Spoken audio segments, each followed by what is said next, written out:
Bismillahirrahmanirrahim. Assalamualaikum dan selamat datang.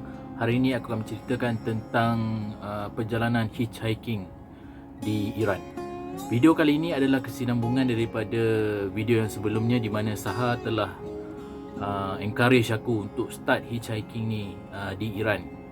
Jadi aku dengan Yazid decide untuk memulakan hitchhike kita orang pada keesokan harinya. Saha ada tulislah satu surat yang menyatakan tentang keadaan kami ni untuk diberikan kepada driver tu lah nanti. Jadi dituliskan dalam bahasa Parsi sebab kebanyakan orang Iran dia memang tak fluent English lah. Jadi aku boleh katakan surat tu ialah magic letter lah yang akan aku bagi kepada pemandu yang akan aku tahan nantilah. Saha pun gerak pergi kerja.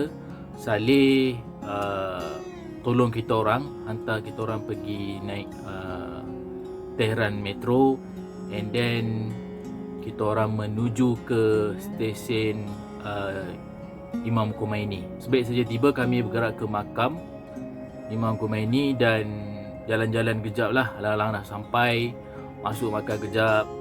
So Imam Khomeini dia adalah antara figure yang penting dalam revolusi 1979 lah, di mana beliau telah mematahkan sistem beraja monarki Iran. Lepas tu kita orang terus bergerak keluar dari makam dan menuju ke Persian Gulf Highway. Highway ni menghubungkan ke bandar-bandar utama Iran. Matlamat pertama kami adalah untuk ke Qom. Jadi sebelum tu aku dengan Yazid dah prepare siap-siap lah, dah brainstorming. So aku akan duduk di bahagian hadapan dan Yazid akan duduk di bahagian belakang. Kalau ada benda yang tak diingini jadi, Yazid akan minta bantuan. Maksudnya Yazid kena lompat keluar dari kereta lah. Sebelum hitchhike kita orang nervous lah, apalah nak jadi nanti kan dalam kereta, kena rompak ke ataupun kena, yelah benda-benda yang tak elok berlaku lah kan. Tapi sentiasa aku cuba untuk sentiasa positif. Jadi aku bawa keluar kertas A4 yang ditulis Qom dan peganglah, duduk kat tepi jalan tu. Dan tak lama pun kita orang tunggu, dalam 5 minit ada satu kereta berhenti. So pakcik ni kemudian berhentikan kita orang betul-betul di hadapan makam Fatimah Masumeh. Perjalanan yang kedua ialah daripada Qom ke Kashan. Perjalanan ke Kashan pun tak adalah jauh sangat, dalam 100 km. Kashan sebenarnya adalah a quick stopover untuk kita orang sembahyang Jumaat sebelum menyambung perjalanan ke Esfahan. Selepas habis Jumaat, kita orang tahan lagi kereta dekat highway yang sama untuk ke Esfahan. Kali ini kami lihat tak banyak kenderaan yang melalui highway lah, sebabnya hari tu hari Jumaat. Dan hari Jumaat ni memang hari cuti lah untuk Iran. Alhamdulillah ada satu SUV yang berhenti pick up kita orang. Dia ceritalah pasal dia ni bekerja dengan highway ni lah, dia macam kontraktor lah. Jadi aku hanya layankan sajalah. Jadi sepanjang perjalanan kita orang dapat tengok cebisan-cebisan salji yang turun lah, macam nampak lah putih-putih tu kan. Tapi bukanlah macam dilitupi salji, macam sikit-sikit je lah salji. Hitchhike terpanjang dari Esfahan ke Yazd 300 km. Terpaksa berhenti di Nain kerana driver yang bawa kita orang tu berhenti dekat Nain. So dekat Nain ada macam R&R, ada macam surau yang abandoned. Kita orang lepak kat situ, sembahyang kejap sebelum meneruskan lagi perjalanan lah. Cabaran dalam hitchhike ni sebenarnya ialah untuk menunggu tu lah, untuk menunggu sesuatu yang tidak pasti. Kita tak pasti lagi apa yang akan mengambil kita. Adakah ada kereta nak ambil kita ataupun dibiarkan kita ke. Itu yang pertama lah, penantian itu.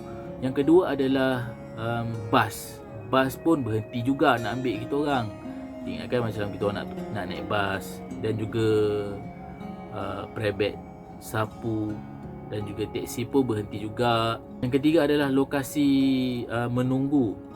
Untuk menahan kereta tu pun kena betul jugalah. Kita tak boleh dekat selekoh, tak boleh, dia kena jalan yang lurus. Ada ample parking space untuk kenderaan tu berhentilah di side road.